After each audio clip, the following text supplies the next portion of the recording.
Let me tell you about the night the quiet little town of Cedar Falls, Kansas, lost its innocence. It wasn't a monster that tore through this peaceful community. It was a phone call. A call from a terrified neighbor named Mrs. Higgins, who lived across the street from the Miller family. She told the 911 operator that she'd seen the younger boy, 12-year-old Noah Miller, just sitting on the curb in the pouring rain. Not seeking shelter. Not crying. Just sitting there, staring at his own house. She said it was the stillness that scared her. The unnatural, absolute stillness of a child in the middle of a storm. When the first police cruiser pulled up, its headlights cut through the downpour, painting the scene in stark, swinging beams of light. Officer Dan Miller, no relation to the family, was the first on the scene. He saw the boy, small and fragile-looking in a soaked t-shirt and pajama pants. And as his flashlight beam traveled over Noah, his blood ran cold. It wasn't just rain soaking the boy's clothes. From his fingertips to his sleeves, dark, ugly stains bloomed against the fabric. The water running from the curb into the gutter wasn't clear. It was a faint, sickening pink. Officer Miller's training kicked in, but his voice was tight with dread. "Noah? Son, are you hurt?" The boy didn't look up. He didn't flinch. He just kept staring at the front door of his house, which was slightly ajar, a rectangle of ominous darkness. Another officer, Maria Garcia, moved past him, her hand on her service weapon as she approached the open door. She pushed it gently, calling out, "Hello? Cedar Falls Police. Is anyone home?" The silence from inside was heavier than the rain outside. And then a smell hit her, the coppery, thick scent of blood. It's a smell you never forget. Her flashlight beam swept the living room, and what she saw made her stumble back, a choked gasp escaping her lips. She turned, her face pale as a ghost, and yelled at her partner, "Dan, don't let him move. Call for backup and an ambulance. Now." Back on the curb, Officer Miller's heart was hammering against his ribs. He knelt down, trying to get into Noah's line of sight, blocking the view of the horrible scene inside the house. "Noah," he said, his voice softer now, pleading. "What happened in there? Talk to me, buddy. Did you see who did this?" For a long moment, there was nothing. Just the drumming of the rain on the pavement, the crackle of the police radio. The boy was a statue, a perfect, unbreakable statue of shock. And then, slowly, Noah Miller turned his head. His eyes, empty and dark, finally met the officer's. There was no tears, no fear, no sadness, just a hollow, terrifying calm. And he spoke. 5 words, clear and flat, cutting through the storm like a shard of ice. "I had to stop them." In that moment, on that rain-soaked curb, the world for Officer Dan Miller, for Cedar Falls, for everyone who would later hear this story, tilted on its axis. The victim wasn't just a victim. The crime scene wasn't just a crime scene. The little boy covered in his parents' blood had just confessed. Word travels fast in a small town. But bad news? That doesn't just travel, it explodes. By the next morning, the story was everywhere. It wasn't just on the local news. It was the local news. The headline was a gut punch: local couple brutally murdered, 12-year-old son in custody. Cedar Falls didn't know how to breathe. This was a place where people left their doors unlocked, where kids played in the streets until the streetlights came on. The Millers weren't just victims. They were neighbors. David Miller coached the junior varsity baseball team. Sarah organized the annual church bake sale. They were us. And if this could happen to them, in their own home, then it could happen to anyone. The safety everyone had taken for granted was gone, replaced by a low, humming fear. You could see it in the way people now locked their doors in broad daylight, in the hesitant glances they gave their own children. And in the middle of this tidal wave of shock, there was Liam. 17 years old, and in the blink of an eye, completely and utterly alone. He'd been at a study group when his world ended. He came home to a street lit up by pulsating red and blue lights, to a police barricade, and to the news that his parents were gone and his little brother was the only suspect. He wasn't taken to his home. There was no home to go back to. Instead, a kind-faced but weary social worker named Anna met him at the police station. She spoke to him in soft, careful tones, like he was a vase that had already cracked and might shatter at any moment. He was processed into the system, a temporary placement with a foster family on the other side of town. He sat in a sterile office, staring at a framed picture of a generic sunflower, unable to process the paperwork being put in front of him. He was now a ward of the state. The life he knew had been erased. Meanwhile, District Attorney Robert Vance stood on the courthouse steps, a wall of microphones in front of him. He was a tall man with a sharp suit and an even sharper gaze, and he knew the whole state was watching. His voice was firm, dripping with a performative gravity. "The people of Cedar Falls have suffered a profound loss," he said, the cameras flashing. "David and Sarah Miller were pillars of this community. Their lives were stolen in an act of unspeakable violence. And let me be clear, we will not rest until we secure justice for them. We will pursue the full measure of the law against the perpetrator of this heinous crime, no matter how young they may be." He didn't say Noah's name. He didn't have to. Everyone knew. He was painting a picture for the public, and in that picture, Noah wasn't a child. He was a monster who needed to be put away. And as the DA spoke of justice, Liam Miller sat in a stranger's car, being driven to a stranger's house, clutching a garbage bag filled with his hastily gathered clothes. He looked out the window at the town he grew up in, but nothing looked familiar anymore. He was completely alone, trapped in a nightmare he didn't understand, and the brother he'd shared a childhood with was the one who had put him there. Everyone deserves a defender. That's the theory, anyway. The reality is often a lot messier. And the person who became Noah Miller's defender was a woman who had seen all the mess the system had to offer. Her name was Eliza Petrova, a public defender in her late 30s, with a wardrobe of practical blazers and a permanent look of weary skepticism in her eyes. She'd been fighting in the juvenile justice trenches for 15 years, and she was burned out. She'd seen too many kids fall through the cracks, too many cases lost before they even began.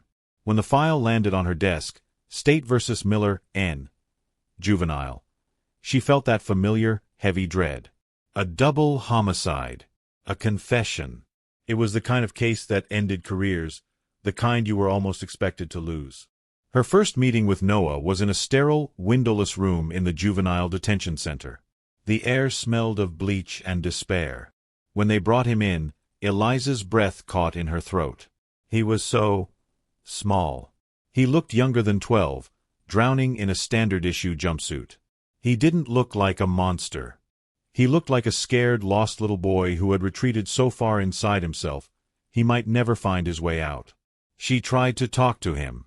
"Noah, my name is Eliza. I'm here to help you." Nothing. Not a flicker. He just stared at the table, his small hands resting in his lap. She slid a consent form toward him. "I need you to trust me, Noah. Can you look at me?" His eyes remained fixed on the gray laminate of the table. It was like talking to a ghost. The only evidence of the horror he was accused of was the cold, factual report sitting in front of her. The blood, the weapon, his own damning words on the curb. Later that day, she visited the house on Hemlock Street. It was a crime scene now, sealed with yellow tape that fluttered in the breeze like a warning. The inside was a time capsule of violence. The furniture was overturned, evidence markers dotted the floor, and dark, ugly stains marred the carpet. It was horrific. But as Eliza stood in the silence, she felt something else, a wrongness. The official report said it was a rage killing, a sudden, violent explosion. But as her eyes scanned the master bedroom, she noticed something the initial investigation had overlooked. On the inside of the door, down near the floor, were a series of faint, parallel scratches. They weren't fresh. They were old, worn into the wood, as if something, or someone, had been trapped in that room, clawing desperately to get out, long before the night of the murder. That was the moment everything shifted for Eliza. This wasn't just about defending a silent boy against a mountain of evidence. This was about uncovering a story that had started long before the blood hit the carpet. She walked out of that house. The image of those scratches burned into her mind. The dread was still there, but now it was mixed with something she hadn't felt in a long time, a fierce, burning need to know the truth. She wasn't just going to go through the motions. She was going to war. So, Eliza Petrova had a choice. She could see the case the way the world saw it, a slam-dunk conviction based on a cold, hard confession. Or she could look at the silent, shattered boy at the center of it all and decide that the truth had to be more complicated. She chose the boy. She started digging, and the picture of Noah Miller that emerged wasn't one of a violent killer. It was a picture of a ghost. At school, his teachers described him as exceptionally bright, but profoundly isolated. He was the kid who sat at the back of the class, who never raised his hand, but whose test scores were always perfect. One teacher, Ms. Albright, told Eliza, it was like he was absorbing information through the air. But socially, he was a fortress. The other kids, they didn't bully him, not exactly. It was more like they were afraid to touch him. Like he was made of glass. Eliza tracked down the school counselor's notes. The language was careful, clinical. Subject exhibits signs of selective mutism and possible dissociative episodes. It noted that he had a rich and complex internal world, but showed a distinct lack of aggression. The file's final summary read, a quiet child processing a complex home life. Not a monster. A puzzle. Then, Eliza got her hands on the evidence locker inventory. Among Noah's belongings was a sketchbook. When she opened it, the air left her lungs. It was filled not with the cheerful, clumsy drawings of a child, but with intricate, dark, and breathtakingly detailed art. One page was a massive, gnarled tree, its branches twisting into knots that looked like screaming faces. Another was a perfect, geometric maze that seemed to have no beginning and no end. But the most common theme was shadows. Figures, human-shaped but featureless, drawn in dense black charcoal, often lurking in the corners of rooms or at the end of hallways. They were watching. Always watching. This wasn't the doodling of a happy kid. This was the map of a troubled, and perhaps terrified, mind. Armed with this new insight, Eliza went back to the detention center to see Noah. She didn't bring legal forms this time. She brought his sketchbook and a new box of charcoal pencils. She placed them on the table between them. Noah, she said, her voice soft, I saw your drawings. They're incredible. For the first time, she saw a reaction. It was tiny, just a flicker of his eyes toward the sketchbook. A connection. A thread. I especially liked the one with the maze, she continued, gently pushing the book toward him. It must have taken you forever. What's in the center? He looked from the book to her face, and for a single, heart-stopping second, Eliza thought he was going to speak. His lips parted. His eyes, those hollow, empty eyes, seemed to hold a question. She could see the war inside him, a desperate need to communicate battling against whatever walls he had built to survive. But the moment passed. The shutters came down. He lowered his head again, retreating back into his impenetrable silence. The thread was broken. He wouldn't take the pencils. Dejected but not defeated, Eliza went to see Liam at his foster home. She hoped that the older brother, now out of the immediate shock, could shed some light on Noah's state of mind. She asked him about the drawings, about the shadows. Liam just shrugged, his own eyes guarded. He was always drawing that weird stuff. My parents thought it was just a phase. He was a quiet kid. That's all. His answers were too quick, too simple. When she pressed him, asking if Noah had ever been afraid of anything specific in the house, Liam's posture changed. He stiffened. It was just a house, he said, his voice tight. Look, I don't really remember. It's all a blur. As Eliza got up to leave, her eyes fell on a small, worn cardboard box tucked under Liam's temporary bed. It was sealed shut with packing tape. What's in the box, Liam? She asked. He moved almost imperceptibly to block her view of it. Just junk. Old-school stuff. Nothing important. But the way he said it, the defensive shift of his body, told Eliza a different story. That box wasn't junk. It was a secret. And she was now certain that the key to understanding Noah wasn't just in his own silence. It was locked away in his brother's past. The trial began. And in the stark, fluorescent-lit world of the courtroom, District Attorney Robert Vance began his work. He wasn't just presenting a case.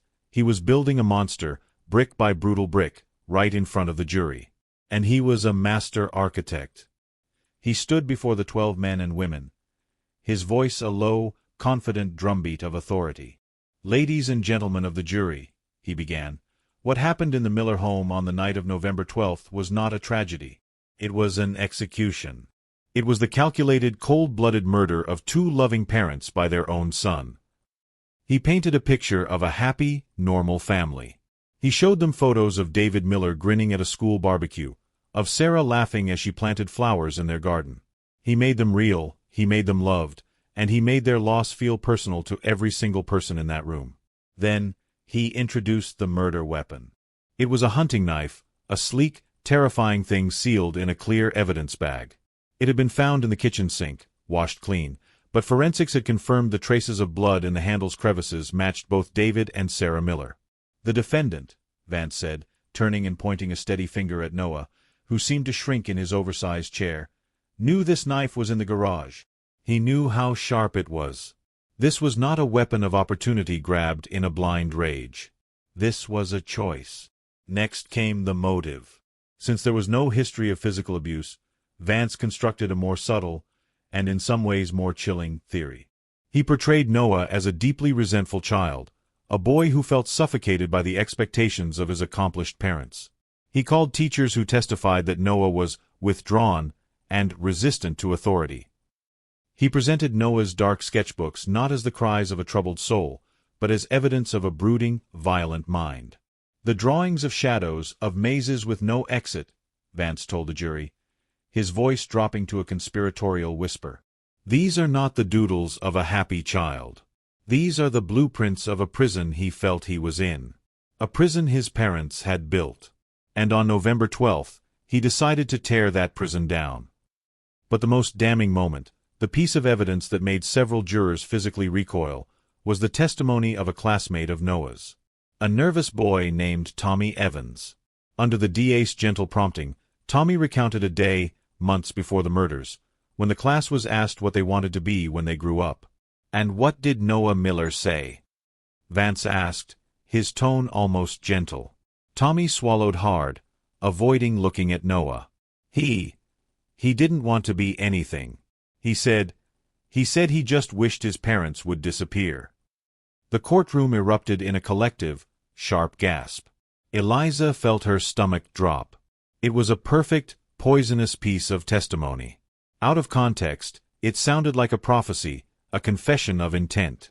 Vance let the silence hang in the air for a long moment, allowing the jury to absorb the horror of it. He wished they would disappear. And then he had made it happen. As the day wore on, Eliza watched the jury's faces. She saw the initial curiosity and shock harden into something else: disgust, anger, and a cold, grim determination. Vance was systematically erasing the small, silent boy and replacing him with a cunning, hate-filled imposter. He was giving them a story they could understand, a monster they could condemn. When the prosecution rested its case, the air in the courtroom was thick with condemnation. It felt over. To anyone watching, it was over. The evidence was a mountain, and Noah was buried at the bottom of it. Eliza looked at her client. He was drawing on a legal pad, a faint, intricate pattern of lines. He seemed completely unaware that the world had just officially branded him a killer. She felt a crushing weight of responsibility. Vance hadn't just built a monster for the jury. He had built a wall around Noah, and it was her job, her impossible job, to find a way to tear it down. The puzzle of Noah Miller was now a death trap, and she was the only one who saw a thread, a single, fragile thread, that might lead to the truth. It was Eliza's turn. She stood up, facing a jury that had already been told a complete and horrifying story. Their faces were closed, their arms crossed. They saw a monster. Her job was to make them see a boy again. She had to take a sledgehammer to the perfect, terrifying foundation Robert Vance had built. She started not with a bang, but with a question. She called the coroner back to the stand. "Dr. Evans," she began, her voice calm and respectful. "You testified that the fatal wounds were inflicted with significant force. Is that correct?" "Yes," the coroner replied. "Extreme force. The blade penetrated deeply. Eliza picked up the sealed evidence bag containing the hunting knife. It was long and heavy-looking. She didn't hand it to the coroner, but instead, she held it up, letting its weight and size speak for themselves. This knife has a 7-inch steel blade and a solid hilt. It's a substantial piece of equipment. Can you, based on the angle and depth of the wounds, estimate the amount of physical strength required to inflict them? The coroner adjusted his glasses. Considerable. The assailant would have needed a strong, sure grip and a great deal of upper body strength. Eliza then approached the jury box, making eye contact with each of them. Dr. Evans, Noah Miller is 4 feet, 8 inches tall and weighed 67 pounds at the time of his arrest. Does a child of that size typically possess the considerable upper body strength you're describing? A pause. A tiny but powerful crack. It would be unlikely, the coroner conceded. The force was more consistent with an adult, or at the very least, a much larger adolescent. You could feel a shift in the room. The image of the small, frail boy at the defense table suddenly clashed violently with the image of a powerful, enraged killer. Next, Eliza called her own witness, Dr. Irene Fletcher, a leading child psychologist specializing in trauma. She was a small, sharp-eyed woman who spoke with quiet authority. Dr. Fletcher, Eliza asked, can a deeply traumatic event affect how a child speaks or remembers what happened? Absolutely, Dr. Fletcher said, turning to address the jury directly. When the human brain, especially a child's brain, is faced with something too horrifying to process, it can shut down. It's a protective mechanism. We see this in cases of severe abuse, or when a child witnesses a profound violence. They can enter a dissociative state, a kind of psychological retreat from reality. They may appear calm, flat, or emotionless. They may be unable to speak, or their memory may fragment into incomprehensible pieces. Eliza then played the audio from the curb. Noah's voice, flat and hollow. I had to stop them. Does that sound like the voice of a cold, calculated killer? Or does it sound like the voice of a child in a state of shock and dissociation? It sounds classic, Dr. Fletcher said firmly. That monotone, that lack of effect, is textbook. He wasn't confessing to a crime he planned. He was likely repeating a fragmented thought from a shattered mind. He may have been trying to stop something he witnessed, not something he did. Another crack. Wider this time. The confession, the cornerstone of the prosecution's case, now seemed less like an admission of guilt and more like a symptom of trauma. Finally, Eliza introduced Noah's sketchbook into evidence. Vance objected, of course, calling it irrelevant and prejudicial. But Eliza argued it went to the state of mind of the defendant. The judge allowed it. She didn't show the jury the darker drawings of shadows and mazes. Instead, she showed them one specific picture. It was a drawing of the Miller family. But it was wrong. David and Sarah Miller were drawn with dark, scribbled-out eyes. Their smiles were jagged, unnatural lines. Liam was drawn off to the side, his form blurred. And Noah had drawn himself as a tiny, featureless figure in the corner, with a large, dark shadow looming over him, its hand resting on his shoulder. Dr. Fletcher, Eliza asked softly, what does this drawing suggest to you? Dr. Fletcher studied it, her face grave. It suggests a child living in a state of chronic fear. The scribbled-out eyes on the parents can indicate a perception of them as unseeing, unprotective, or threatening. The shadow, a child often externalizes a source of terror they can't otherwise name. This is not the drawing of a resentful child. This is the drawing of a terrified one. Eliza sat down. She hadn't proven Noah's innocence. Not even close. But she had done something just as important. She had planted a forest of doubts. The jury no longer looked certain. They looked confused, thoughtful, and deeply unsettled. The monster Robert Vance had built was still standing, but now it was standing on a foundation that was beginning to splinter. The real mystery was no longer if Noah had done it, but what had truly happened in that house that had shattered him so completely. The air in the courtroom was thick with uncertainty. Eliza's cross-examinations had done their job. The jury was no longer sure what to believe. They had seen the small, silent boy and heard experts talk about trauma and fear. The monster D.A. Vance had painted was looking less and less solid. Then, Vance stood up. He had a calm, almost smug look on his face. He knew the jury was wavering, and he was about to play his ace in the hole. "Ladies and gentlemen of the jury," he said, walking toward a large television screen that had been wheeled in. "The defense would have you believe that Noah Miller was a traumatized child, so shattered by what he witnessed that he couldn't speak. They want you to believe his confession on the curb was the fragmented rambling of a broken mind." He paused, letting his words hang in the air. "But the prosecution would like to submit into evidence the full and unredacted video of the defendant's police interrogation.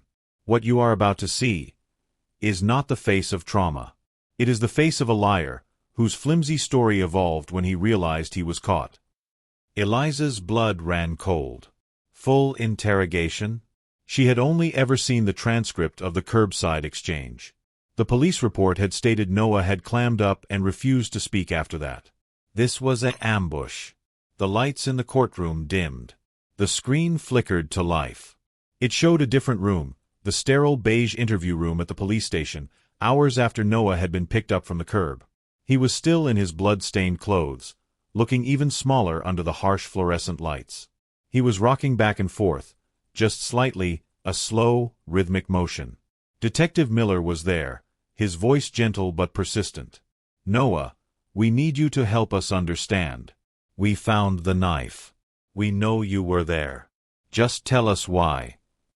For a long time, there was nothing. Just the sound of the camera's faint hum and Noah's quiet breathing. It was agonizing.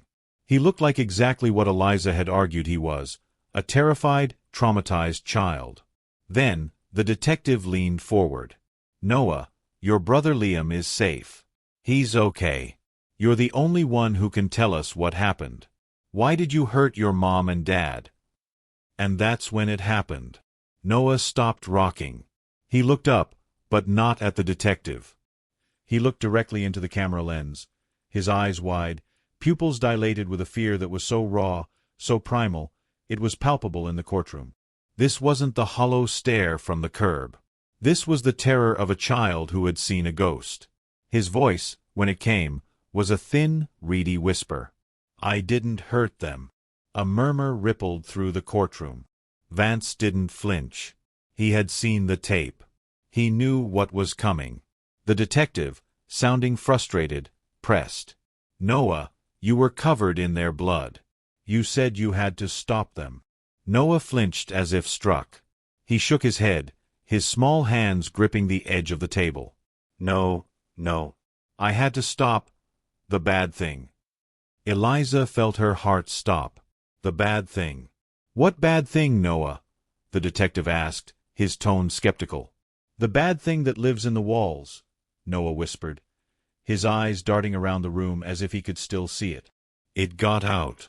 It gets angry. It talks in Liam's voice sometimes. It was so loud that night. So angry. He started to tremble. I heard it. I heard it hurting them.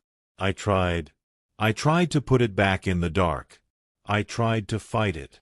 He looked down at his blood-stained hands, a look of utter devastation on his face. "But I was too small. The shadow was too strong. I couldn't stop it." He began to cry then, not the dramatic sobs of a faker, but the quiet, hopeless tears of someone who had truly, utterly failed. "It's my fault. I let the bad thing out. I couldn't put it back." The video ended. The screen went black. The silence in the courtroom was absolute. You could have heard a pin drop. Vance walked to the center of the room, a look of triumph on his face. "Ladies and gentlemen of the jury, you have just witnessed the birth of a convenient and fantastical story. When faced with the irrefutable evidence, the defendant didn't confess to the crime. He invented a monster in the walls. He blamed a shadow. This is not the language of trauma. This is the language of a cunning and manipulative individual, even at 12 years old, creating a defense. A defense, I might add, that is as ridiculous as it is desperate." But the jury wasn't looking at Vance. They were staring at Noah. The narrative had been flipped on its head. He hadn't coldly confessed to murder. He had confessed to a failed, desperate battle against a demon only he could see. The initial confession, "I had to stop them," now sounded terrifyingly different. What if "them" didn't mean his parents? What if it meant the bad thing from hurting them? Eliza's mind was reeling. This wasn't a confession of murder. This was a cry for help from a child who had been living in a house of horrors long before his parents died. The shadow. The bad thing. It wasn't a lie. To Noah, it was the absolute, terrifying truth. What would you believe? A calculated killing by a 12-year-old, or the ravings of a traumatized boy who saw something he couldn't understand? Pause for a second and comment your theory below. What do you think really happened in that house? The confession tape changed everything. For the jury, it created confusion. For the prosecution, it was proof of a lie. But for Eliza, it was a roadmap.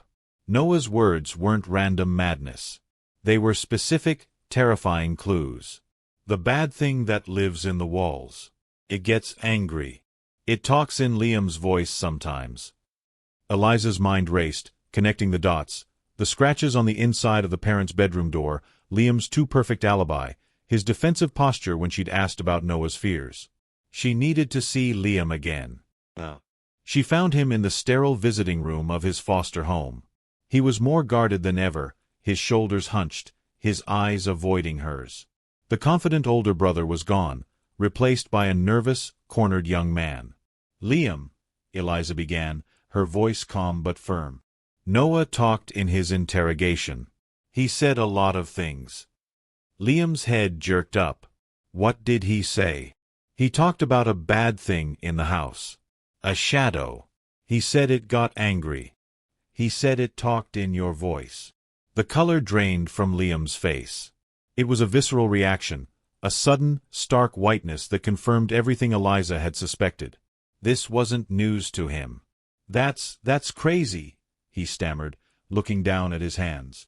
"He's always been weird. He has an imagination." "Is it an imagination, Liam?"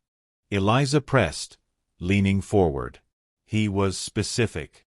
He said he tried to fight it the night your parents died. He said he was trying to put it back in the dark. "I don't know what he's talking about." Liam's voice rose, edged with panic. "He's making it up to get out of what he did." "Then how do you explain the scratches?" Eliza's voice was a razor blade. "The what?" "The scratches. On the inside of your parents' bedroom door. Deep, parallel grooves. As if someone or something was trapped in there, trying to get out." Noah was talking about a bad thing being put in the dark. "Your parents' room was at the end of a dark hallway. Were you locking him in there, Liam?" "No." The word was an explosion. He shot up from his chair, his fists clenched. That was from the dog. We had a dog years ago. It scratched the door." The medical examiner dated those scratches as recent, Liam. Within the last 6 months. The dog died 3 years ago. It was a bluff, but a calculated one. She needed to shake him. He stood there, trembling, his breath coming in short, ragged gasps. The lie was crumbling, and he knew it. The facade of the grieving, innocent brother was cracking wide open, and what was underneath was raw and terrified. "I can't do this," he whispered, and before Eliza could stop him, he turned and almost ran from the room. But the confrontation had given Eliza what she needed: probable cause. Liam wasn't just a witness. He was a participant in the hidden history of that house. She went straight to a judge and argued that Liam's room and belongings, which had been cursorily searched initially, might hold evidence critical to understanding Noah's state of mind and the true nature of the home environment. The judge, intrigued by the new context from the confession tape, granted a warrant. A few hours later, Eliza stood with a police officer in Liam's foster bedroom. It was neat, impersonal. But tucked in the back of the closet, behind a stack of sweaters, was the cardboard box she'd seen before. The one he'd called junk. It was now sealed shut with heavy-duty packing tape, wrapped around it again and again like a mummy. The officer cut the tape. The sound was unnaturally loud in the quiet room. Eliza lifted the flaps. There were no old school trophies inside. No yearbooks. No childhood mementos. On top lay a journal, a simple black composition notebook.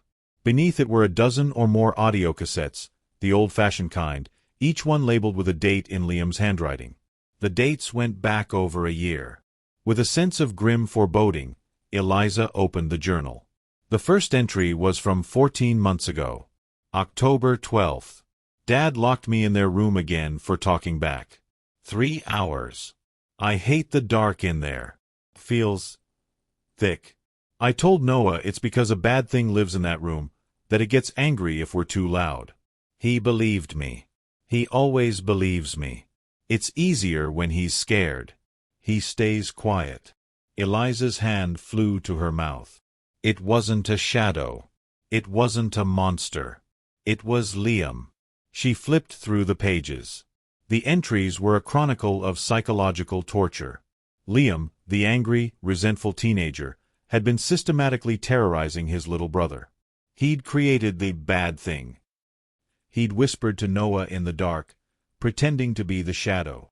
He'd blamed the entity for broken dishes, for misplaced homework, for his own angry outbursts. He had made Noah the silent, terrified keeper of a secret that didn't exist. And then she found the entry from 2 weeks before the murders. November 1st. I can't take it anymore. Their constant pressure. Their disappointment. I told Noah the bad thing is getting stronger. That it's hungry. He started crying. I told him the only way to put it back to sleep for good was to be completely silent. Forever. He's trying so hard. But it's not enough. Nothing is ever enough. Eliza sank into a chair, the journal feeling like a lead weight in her hands. She looked at the cassettes. She had a terrible feeling she knew what was on them. This wasn't just a journal. It was a confession. Not to murder, but to something almost as destructive. The deliberate, cruel creation of a nightmare that had consumed a little boy's mind. And when that nightmare had finally erupted into real violence, Noah hadn't seen his brother.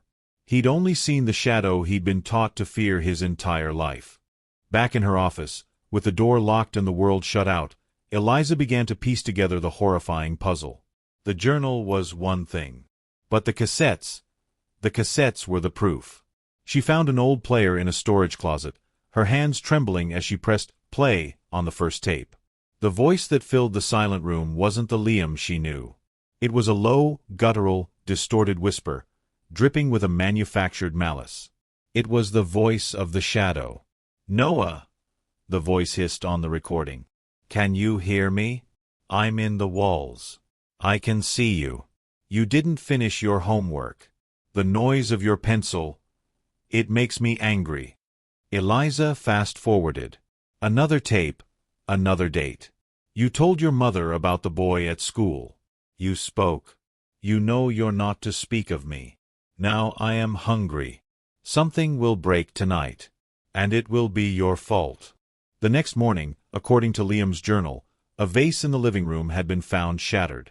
Liam had written, Noah looked at the broken glass and then at me, his eyes huge. He didn't say a word. He just started crying. It's so easy. Eliza now understood.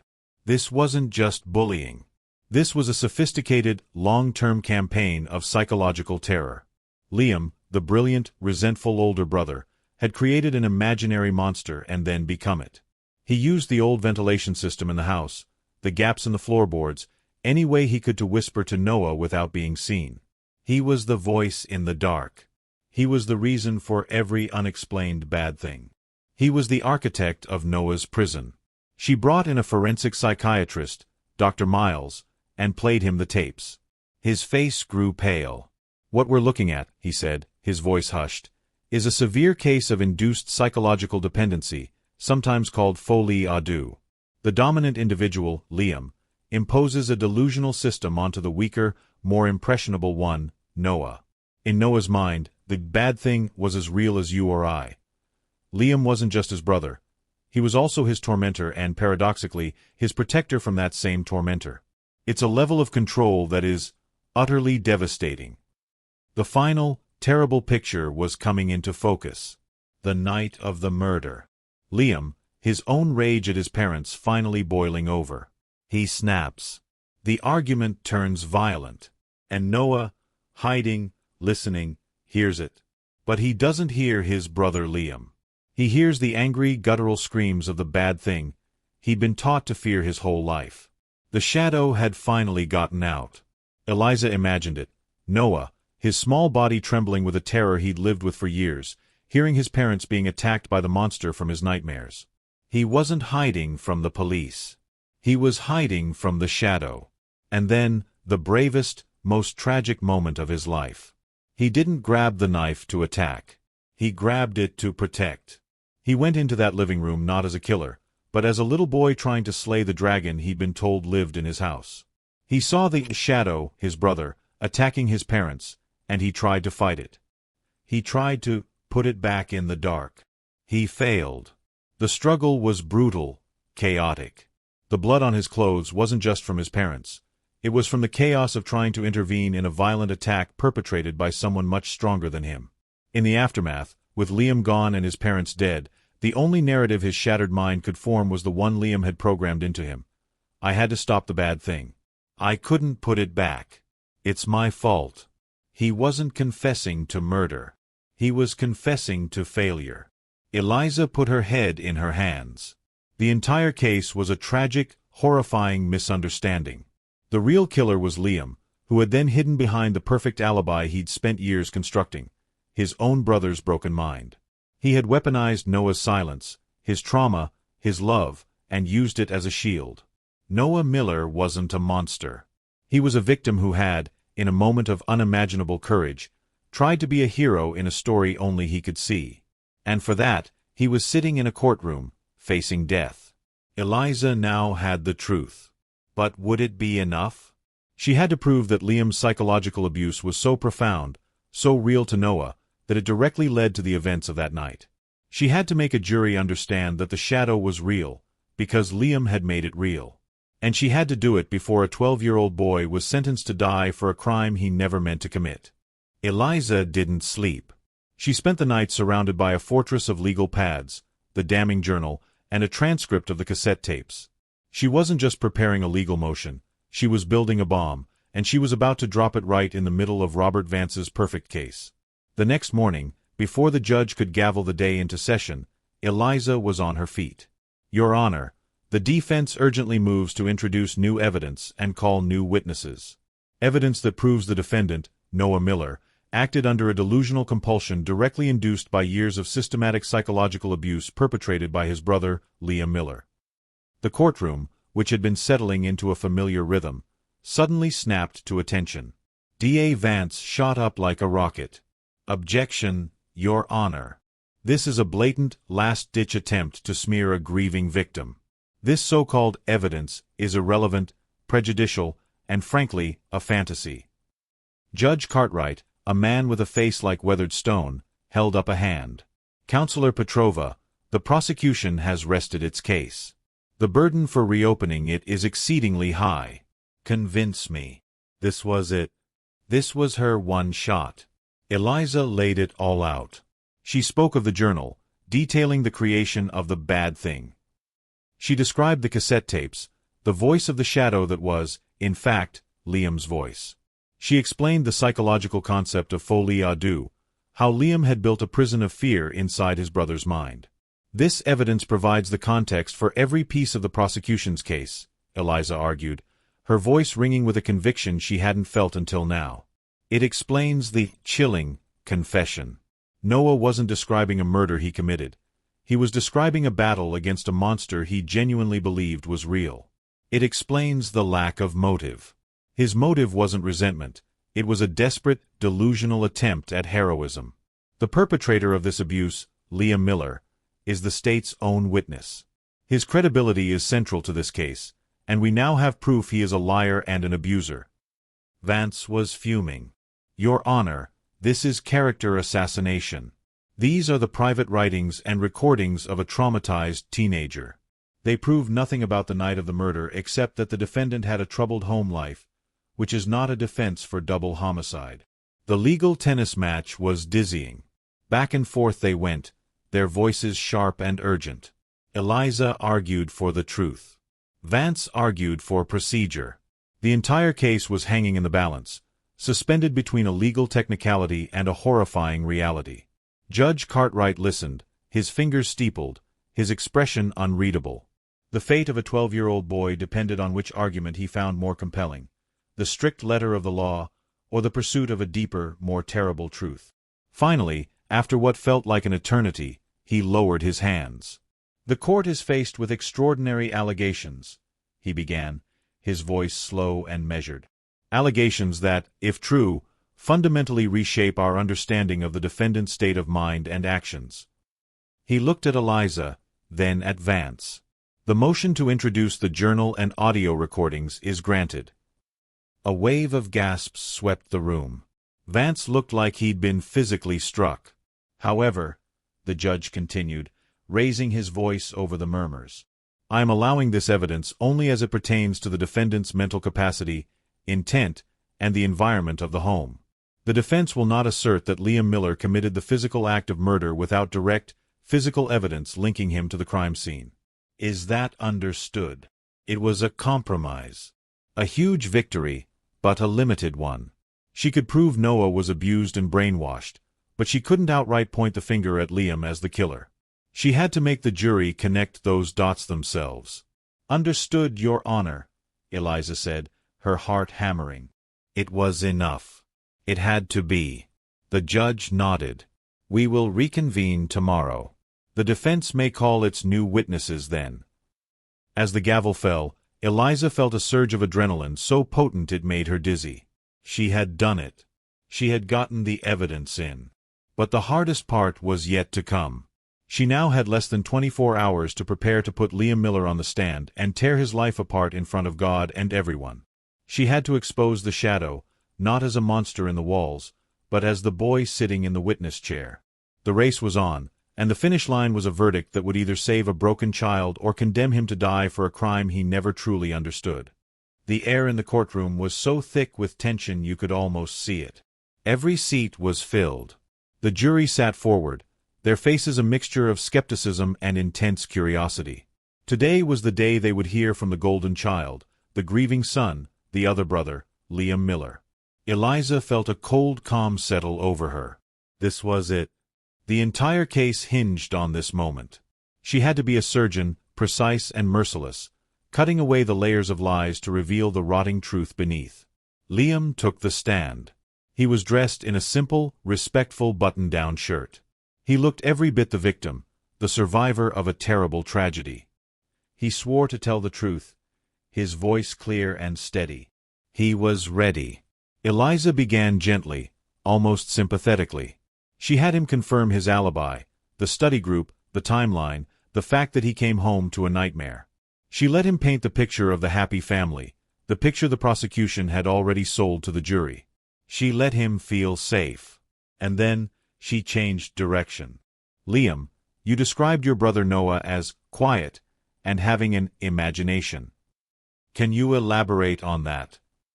Liam shrugged, a carefully practiced gesture of confusion. "He just lived in his own world. He drew weird stuff. He was always a little off." "A little off," Eliza repeated softly. She walked to the evidence table and picked up the black composition journal. Liam's eyes tracked her every move. "I'd like to direct your attention to State's Exhibit 114. Do you recognize this?" Liam's composure cracked for a fraction of a second. A tiny muscle in his jaw twitched. "It looks like a notebook." "It's your notebook, isn't it, Liam? The one you kept hidden in a box under your bed." I might have written in it. It was just a diary." "A diary," Eliza said. She opened it to a specific page. "Let's read an entry from about a year ago. You wrote, 'I told Noah the bad thing gets angry if we make noise. He's so stupid.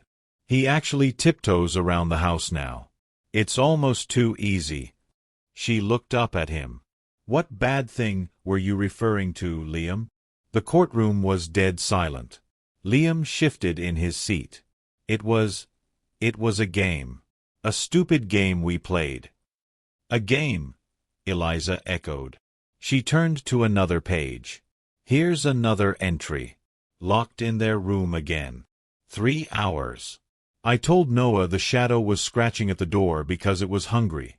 He cried himself to sleep. I almost felt bad. Was that part of the game, too? Liam's face was pale. You're taking it out of context. Am I? Eliza's voice remained calm, but it carried through the entire room. She then picked up a small audio player. Your Honor, permission to play states Exhibit 115. Objection. Vance shouted, but it was useless. The evidence had been admitted. The judge nodded. Proceed. Eliza pressed play.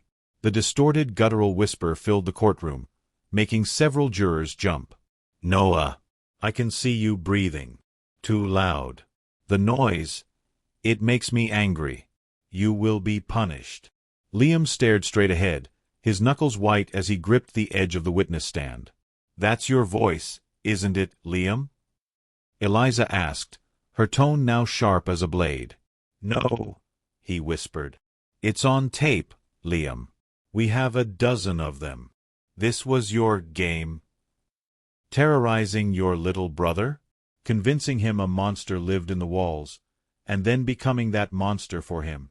I didn't mean for any of this to happen. The words burst out of him, loud and desperate. You didn't mean for what to happen, Liam? Eliza pressed, moving closer. You didn't mean for Noah to be so terrified of this shadow that when he heard it screaming, when he heard it attacking your parents, he would be brave enough to try and fight it? It wasn't real. Liam cried, his voice breaking. It was just a story. He wasn't supposed to believe it like that. But he did believe it. Eliza's voice rose, filled with a furious passion. He believed it because you made him believe it. Every whisper, every scratch, every broken object you blamed on the bad thing. You built this monster in his head. And on the night of November 12th, that monster became real, didn't it? You became that monster. Liam was crumbling. The calm, collected witness was gone, replaced by a sobbing, terrified teenager. I was so angry, at them, at everything, and he was so easy to scare. I never thought he would. He didn't finish. He didn't have to. He put his face in his hands, his shoulders shaking with ragged sobs. Eliza let the silence hang, allowing the jury to absorb the devastating picture. She had done it. She hadn't gotten a murder confession, but she had gotten something just as powerful, a confession to the creation of the delusion that drove the entire tragedy. She looked at the jury. They weren't looking at Liam with pity anymore. They were looking at him with a dawning horror. The shadow had a face, and it was the face of the boy on the stand. The real monster had been testifying all along. After Liam's breakdown on the stand, the trial felt like a different world. The certainty was gone. The clear, simple story of a child killer had been shattered and replaced with a complicated, messy, and heartbreaking tragedy. Now, it was up to the jury to decide what to believe. The closing arguments were a study in opposites. D.A. Vance stood before the jury, his suit impeccable, his voice dripping with contempt for the new narrative. Ladies and gentlemen, he began, what you just witnessed was a masterclass in manipulation. Not by Liam Miller, but by the defense. They have taken the private, angsty writings of a grieving teenager and twisted them into a fantastical excuse for cold-blooded murder. So, Noah Miller was scared of the dark? So, he and his brother had a strange game? That does not erase the physical evidence. That does not wash the blood of his parents from his hands. The defendant confessed on the curb. The defendant was covered in blood. The defendant's fingerprints are on the murder weapon. Do not be fooled by a tragic story. The law deals in facts. And the facts point to one person, and one person only, Noah Miller. He pointed a rigid finger at Noah. Do not let him hide behind a fairy tale about shadows. Find him guilty. And give David and Sarah Miller the justice they deserve. Then, it was Eliza's turn. She walked slowly to the jury box, making eye contact with each of them. She looked tired, but her eyes burned with conviction. "The prosecution is right about one thing," she said, her voice quiet but clear. "This is about facts. The fact is, 4 years, Noah Miller was psychologically tortured by his own brother. The fact is, he was brainwashed to believe in a monster that lived in his home. The fact is, on the night his parents were killed, he wasn't hiding from the police. He was hiding from the shadow he heard killing them. The fact is, he didn't go into that room as a murderer. He went in as a 12-year-old boy trying to be a hero. He failed. And his failure, his trauma, his broken mind, led him to say words that Mr. Vance has twisted into a confession." She paused, letting her words sink in. "Noah Miller is not a killer. He is the final victim of the real monster in this case, a monster his own brother created. The facts are not simple. But the truth is, Noah Miller is not guilty of murder. He is guilty of being a victim. Don't compound that victimization by condemning him for a crime he did not commit in his heart or in his mind. Find him not guilty." The judge gave the jury their instructions. They filed out, and the waiting began. 1 hour. 6. The sun set outside the courthouse. Eliza paced. Vance sat, stoic and confident. Noah drew in his notebook, seemingly unaware that his life was being decided in a room down the hall. After 27 hours, the bailiff came in. The jury had reached a verdict. The courtroom reassembled in a tense, hurried silence. The jurors filed back in. They wouldn't look at Noah. They wouldn't look at Eliza. That was never a good sign. The judge spoke. "Mr. Foreman, has the jury reached a verdict?" A man in the front row stood, holding a piece of paper. "We have, Your Honor." Eliza's heart was a drum in her ears. She reached over and put a hand on Noah's shoulder. He didn't react. The clerk took the paper and read the words that would define the rest of Noah Miller's life. "On the count of murder in the first degree in the death of David Miller, we the jury find the defendant guilty." A wave of gasps and muffled cries.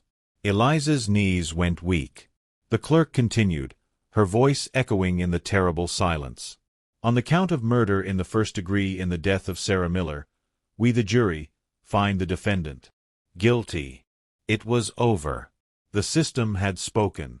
They had believed the blood and the knife and the initial confession over the story of shadows and psychological abuse. They had looked at the complicated, terrifying truth and chosen the simpler monster. Noah looked up at Eliza, his eyes wide and confused, as the word guilty was repeated around him. He didn't cry. He didn't scream. He just looked at her, a silent question in his eyes. What happens now? Eliza had no answer. She had fought with everything she had, and it hadn't been enough. The law had seen a killer. But she, and everyone in that room, now knew the truth was far, far worse. They had just convicted a child for trying to slay a dragon. And in doing so, they had proven that the real evil wasn't in the shadows on the wall. It was in the courtroom, hiding in plain sight, dressed in the respectable cloak of the law.